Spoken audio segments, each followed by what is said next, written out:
네, 오늘 말씀의 1절로 4절을 보게 되면은 이제 바울은 고린도 교회를 방문하지 않고 편지로서 그 뜻을 전달하겠다고 합니다. 우리가 잘 아시는 대로 고린도 교회는 계속해서 많은 문제들이 줄지어 있었습니다. 그들은 파벌로서 분쟁을 했고, 또 교인 중에 음행의 문제가 있었고, 또 신자들 간에 소송하는 문제가 있었고, 고린도 사회 일반처럼 또 성적인 방종의 문제가 있었습니다. 또 우상의 재물을 먹는 문제가 있었고, 빈부격차의 문제가 있었고, 또 은사적으로 무질서한 부분, 이런 문제가 있었고, 또 부활의 교리를 부정하는 일부 사람들이 있는 그와 같은 문제들이 계속해서 있었습니다. 그래서 바울은 고린도 전서 서신을 써서 이러한 문제들을 해결하고자 했습니다. 자, 그런데 우리가 모든 문맥을 살펴볼 때에 이와 같은 문제들이 완전히 해결된 것이 아니었었습니다. 문제가 계속적으로 진행이 되어서 바울은 깊은 고심이 있었습니다. 그래서 오늘 말씀 이 1절로 4절은 직접 가서 이 문제를 대면해서 당사자들과 해결할 것이냐, 아니면 편지로서 나의 진심을 전달할 것이냐, 이것을 고심했다는 것입니다. 자, 그래서 깊이 고심한 결과 직접 대면해서 말하기보다는 편지로서 진심을 전달하기로 이렇게 결심을 하게 된 것입니다. 자, 우리가 이렇게 바울의 모습을 보면은 때때로는 우리가 대면해서 서로 불편하게 되는 것보다는 진심을 담은 서한이 더 좋을 수 있다는 것을 알게 됩니다. 자, 이것을 적용해 보면은 우리가 부부 간에도 그렇게 할 수 있을 것입니다. 부모 자식 간에도 얼마든지 가능하고, 또 같은 친구 사이에서도 가능한 일입니다. 때때로는 이렇게 직접 대면해서 조금 불편해지는 것보다 진심 어린 편지가 더 마음을 잘 전달할 수 있을 것입니다. 그래서 바울은 편지를 써서 보냈습니다. 학자들은 그 편지가 고린도 전서와 고린도 후서 사이에 있는 제3의 서신일 것이다, 이렇게 말합니다. 우리가 이제 4절을 보시면은 그 편지는 어떤 성격을 가졌냐면은 많은 눈물로 써서 보낸 편지다, 이렇게 바울이 말하고 있습니다. 그렇다면은 그 편지의 가장 밑바탕에는 무엇이 깔려 있습니까? 그들을 향한 진심 어린 바울 자신의 사랑이 담겨 있다. 그 사랑에 의해서 호소하고 있다. 우리는 이렇게 생각할 수 있는 것입니다. 이제 이어서 5절로 11절의 말씀을 보겠습니다. 그 내용을 살펴보면은 우리가 이 읽은 내용만을 가지고서는 정확한 상황을 이렇게 짐작하기가 어렵습니다. 그렇지만은 바울이 염려했던 그 문제점들이 많이 정리된 것은 짐작할 수가 있습니다.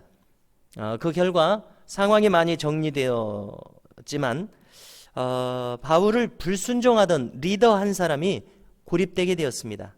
왜냐하면 바울의 이 눈물이 담긴 진심 어린 편지를 통해서 많은 사람들이 이제 돌이켰기 때문에 그렇습니다. 그래서 문제를 일으킨 당사자 중 한 사람, 그 고립된 리더, 이 한 사람이 남게 되었고, 바울은 그를 또 염려하고 있습니다. 그도 자신이 복음을 전해서 세워진 사람이기 때문에 그렇습니다. 자, 6절에 그것이 나타나 있고요. 그리고 이어지는 7절을 보면은 그 리더를 용서하고 또 위로하라, 이렇게 말합니다. 한마디로 그에게 사랑을 나타내라, 이렇게 말합니다. 자, 이것은 주어진 문제에 있어서 작은 해피엔딩이라고 말할 수가 있습니다. 왜냐하면 상황이 이제 잘 정리가 되었고, 고립된 그 한 사람만 사랑으로서 잘 감싸 안으면 되기 때문에 그렇습니다.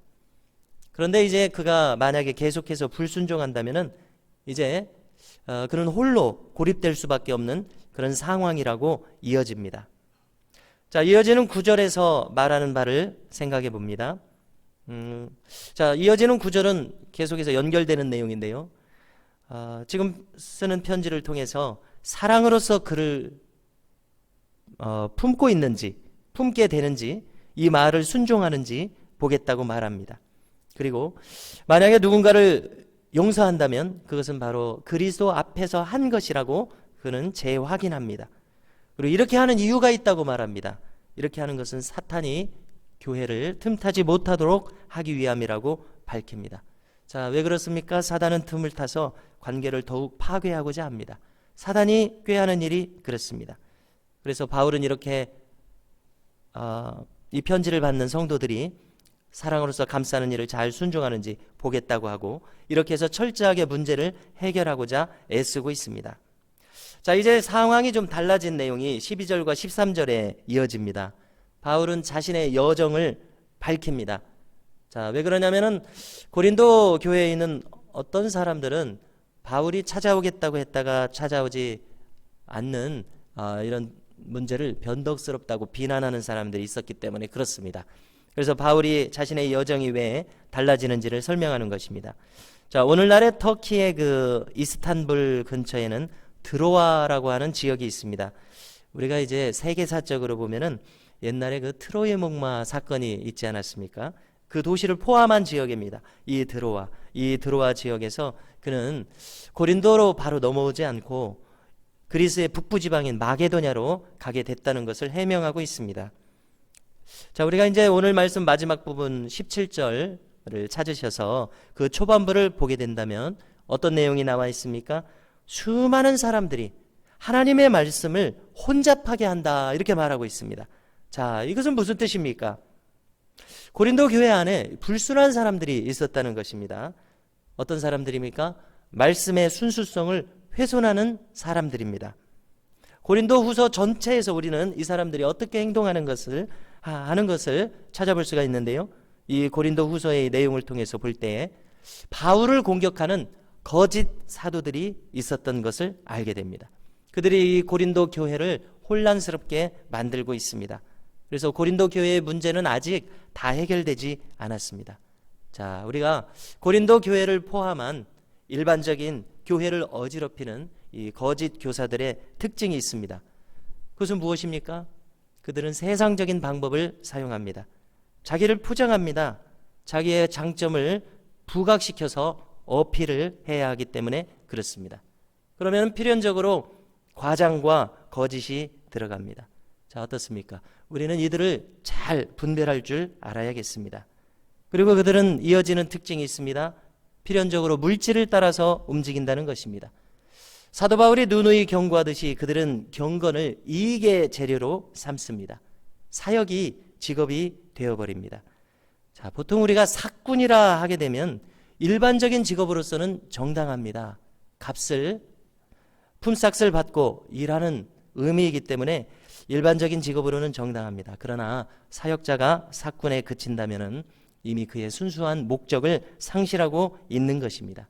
고린도 교회는 이처럼 거짓 사도의 문제가 있었습니다. 그들은 자기들이 살기 위해서 어떻게 합니까? 순수한 사도인 바울을 깎아내려야 합니다. 어떻습니까? 이것은 보통 문제가 아닙니다. 분별력이 약한 사람들은 그들의 선동에 넘어갈 수밖에 없기 때문에 그렇습니다. 자, 이와 같은 상황은 사도 바울로서는 참으로 가슴 아픈 일입니다.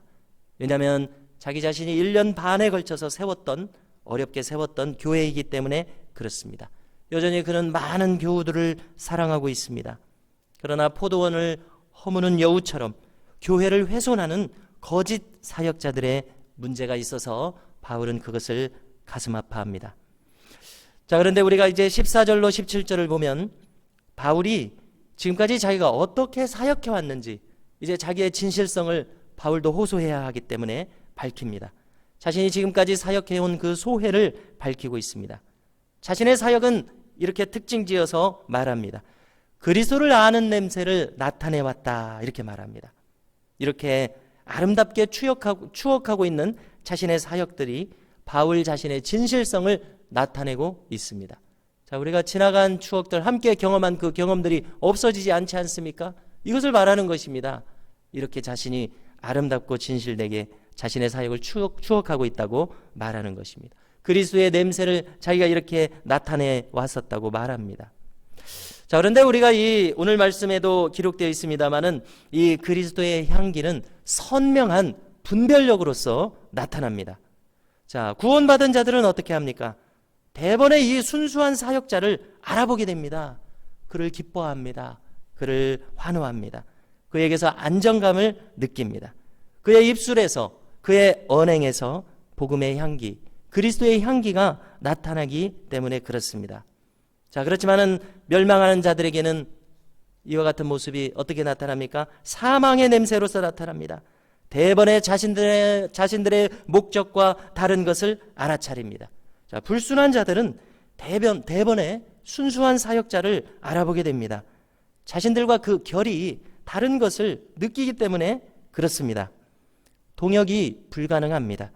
물과 기름과 같이 화합할 수 없기 때문에 그렇습니다. 주님이 말씀하신 것처럼 함께 멍에를 맬 수가 없습니다. 자, 17절을 다시 한번 보시면은요. 바울은 이제 하나님 앞에서 또 그리스도 앞에서 자신이 순전한 복음을 전해왔노라고 거리낌 없이 말하고 있습니다. 우리도 마찬가지 아니겠습니까? 우리도 스스로에게 말할 수 있겠는지 물어야겠습니다. 주님, 저는 순전한 마음으로 하나님 앞에 서 있고자 했습니다. 순전한 마음으로 그리스도 앞에서 행하고자 했습니다. 성도 여러분, 부디 우리 모두가 이렇게 바울과 마찬가지로 하나님 앞에서 그리스도 앞에서 순전한 마음으로 행할 수 있기를 주님의 이름으로 축원합니다. 자, 이제 오늘 나눈 말씀을 붙들고서 함께 기도하는 시간을 가지겠습니다. 기도하실 때에 우리가 이제 바울처럼 상대방을 향해서 진심 어린 마음으로 편지를 쓸 수 있을 정도로 참된 사랑을 품게 하소서 기도하고요. 우리가 누구라도 분별할 수 있도록 선명한 그리스도의 향기로서 우리 자신이 나타날 수 있게 하옵소서, 이렇게 기도했으면 좋겠습니다.